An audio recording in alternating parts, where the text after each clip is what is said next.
Hello guys, आज मैं princess cut blouse लेकर आई हूँ। फ्रंट ओपन में है। तो इस तरीके से मेरे पास एक अस्तर वाला पार्ट है और प्लेन फैब्रिक पार्ट। तो मैंने अस्तर वाला पार्ट अपनी तरफ से फोल्ड कर कर रख लिया है। और आपका जो भी ब्लाउज है उससे 1 इंच ज़्यादा ही लेना, क्योंकि ज़्यादा ही लेते हैं नहीं तो कम पड़ जाता है। इस तरीके से हम लाइन बना लेंगे। मैं 15.5 इंच पर ले रही हूँ और 1/2 इंच ले रही हूँ आई हुक की पट्टी के लिए। तो इस तरीके से हम एक लाइन बना लेंगे जो आई हुक की पट्टी के लिए है। और 5.5 इंच ले रही हूँ मैं शोल्डर और आर्म ले रही हूँ 6.25 इंच। तो इस तरीके से हम एक बॉक्स बना लेंगे। और चेस्ट है मेरा 36 इंच और 2 इंच में मार्जिन के लिए ले रही हूँ। तो इस तरीके से हम एक बॉक्स बना लेंगे और गहराई दे देंगे। अब मैं गला ले रही हूँ 2.5 इंच और 5.5 इंच गले की लंबाई ले रही हूँ। तो इस तरीके से हम गले का निशान लगा लेंगे। अब हम क्या करेंगे, प्रिंसेस कट। तो 3.25 इंच पर 3.5 इंच पर प्रिंसेस कट का नीचे का टक पॉइंट लगाएंगे। और हम 10.5 इंच पर जो मेन टक होता है ना, वो लगाएंगे। तो इस तरीके से हम लगा लेंगे। इस टक को हम आर्म होल की तरफ मिला देंगे। और मेरा बेस्ट है 32 इंच, तो 8 इंच ले लूँगी और 2 इंच ले लूँगी मैं मार्जिन के लिए और 1.5 इंच ले लूँगी प्रिंसेस कट के लिए। तो जो हमने 1.5 इंच प्रिंसेस कट के लिए लिया है वहीं पर हम निशान लगाकर इस तरीके से डिजाइन बना लेंगे और इस तरीके से कट कर देंगे। गले की तरफ भी हम कट लगा देंगे। और अब हमारा प्रिंसेस कट ब्लाउज कटिंग हो गया है। इस तरीके से हम कटिंग कर लेंगे। आप देख सकते हो मैं किस तरीके से कर रही हूँ। आप हमेशा ही 2 या 1.5 इंच का नीचे का जो मेन टक होता है ना, वो लेना। इससे बहुत अच्छी फिनिशिंग आती है, बहुत अच्छी ब्लाउज बनकर तैयार होता है। तो हमने इस तरीके से कटिंग कर ली है। अब हम इसको मेन फैब्रिक पर करेंगे। तो मैं इस तरीके से मेन फैब्रिक पर रखते हुए इसकी कटिंग कर लूँगी।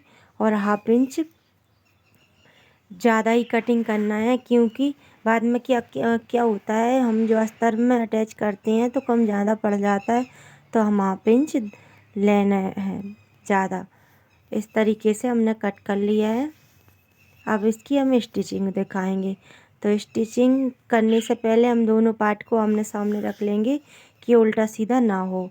तो इस तरीके से एक दूसरे के साथ रखते हुए हम 1/2 इंच का मार्जिन लेते हुए पूरे पार्ट पर सिलाई लगा देंगे। मैं बहुत आसान तरीके से बता रही हूँ। ये सिलाई बहुत अच्छे से बनकर तैयार होता है। आप एक बार बनाकर देखें। आपको अगर इसी तरीके की वीडियो पसंद आती हैं तो मुझे प्लीज़ सब्सक्राइब कर कर रखना। तो इसी तरीके की वीडियो आप रोज़ देख सकते हो। तो इस तरीके से हम दोनों पार्ट को तैयार कर लेंगे। आप देख सकते हो मैंने दोनों पार्ट को तैयार कर लिया है। और अब मैं क्या करूँगी, जो भी बाहर की तरफ कपड़ा है उसको हम कट कर लेंगे। तो हमें ये कपड़ा नहीं रखना, क्योंकि इससे हमारी फिनिशिंग सही नहीं आती। तो हमने जो भी बाहर की तरफ कपड़ा है उसको हम कट कर लेंगे इस तरीके से दोनों पार्ट के। मैंने दोनों पार्ट के कट कर लिए हैं। अब हम क्या करेंगे, जो कटोरी है प्रिंसेस कट वाली उसको आमने सामने रखेंगे और उस पर भी हम चारों तरफ सिलाई लगाएंगे। आप देख सकते हो मैंने किस तरीके से एक साथ रखकर चारों तरफ हम इस तरीके से सिलाई लगा लेंगे। इसी तरीके से हम दोनों कटोरी को तैयार कर लेंगे। आप देख सकते हो मैंने एक कटोरी तैयार कर ली है। मैं इसी तरीके से दूसरी वाली भी तैयार करूँगी। तो मैंने दोनों कटोरी तैयार कर ली है। जो भी बाहर की तरफ कपड़ा है उसको कट कर देंगे। आप देख सकते हो मैंने इसको भी कट कर दिया है। अब मैं आपको इसमें अटैच करना दिखाऊंगी। आप हमेशा ही जो भी बाहर की तरफ कपड़ा उसको कट कर देना, क्योंकि जिससे ब्लाउज़ की फिनिशिंग ख़राब होती है। तो इसको आगे हम कट कर कर रखेंगे। हम ये दोनों पार्ट को एक साथ रखकर 1/2 इंच का मार्जिन लेते हुए इस तरीके से सिलाई करेंगे। और खींचना नहीं है, हमें इस कटोरी को हल्के हाथ से एक साथ रखते हुए बराबर से करना है। आप देख सकते हो मेरे दोनों पार्ट बराबर से आए हैं। और आप चाहो तो दोबारा से सिलाई लगा सकते हो। मैं दोबारा से सिलाई लगा रही हूँ इस पर, जिससे पक्की हो जाएगी। देखना कितना अच्छा बनकर तैयार होता है। इसी तरीके से हम दूसरा वाला पार्ट भी रेडी कर लेंगे। आप देख सकते हो मैं किस तरीके से रख रही हूँ, इस तरीके से आप भी रख सकते हो और इसको तैयार कर सकते हो। बहुत अच्छे से बनकर तैयार होता है और बहुत अच्छी फिनिशिंग आती है। अगर आपको पसंद आए तो आप बना कर देखें। तो मैं इस पर भी दोबारा से सिलाई लगा रही हूँ, आप भी लगा सकते हो।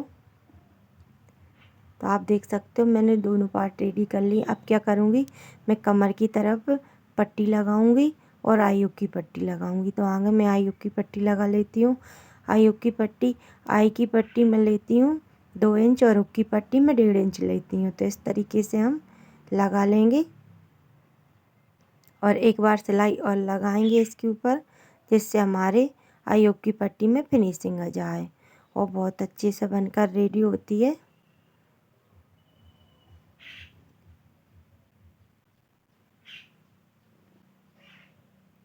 ज़्यादा दिख रही थी तो मैंने उसको कट कर लिया है और अब एक बार और सिलाई लगा देनी है। तो इसी तरीके से हम आई वाली पट्टी को भी बना लेंगे। मैंने ये 2 इंच की ली है, डबल फोल्ड में लिया है। आप भी इसी तरीके से ले सकते हो। तो इस तरीके से करते हुए बाहर की तरफ फोल्ड कर देंगे। आप देख सकते हो बहुत अच्छी से फिनिशिंग आती है। इस तरीके से मैंने आई हुक की पट्टी को भी लगा लिया। अब क्या करेंगे, कमर की तरफ पट्टी लगाएंगे। तो कमर की तरफ पट्टी मैंने आगे से ही कटिंग कर रखी है, तो उसको अटैच कर लेंगे दोनों पार्ट पर। अब देख सकते हो मैंने तो 1/2 इंच का मार्जिन लेते हुए इसको भी हम लगा लेंगे। दोनों पार्ट पर लगा लेना है। आप चाहो तो जब अस्तर को हम कटोरी में और इस पार्ट में अटैच करते हैं तभी पलट लेना, तो ये पट्टी लगानी नहीं पड़ती।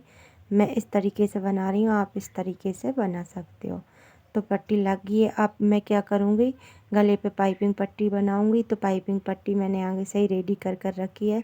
तो इसी तरीके से हम दोनों पार्ट पर लगा लेंगे। तो आप देख सकते हो मैं किस तरीके से लगा रही हूँ, इसी तरीके से आप भी बना सकते हो।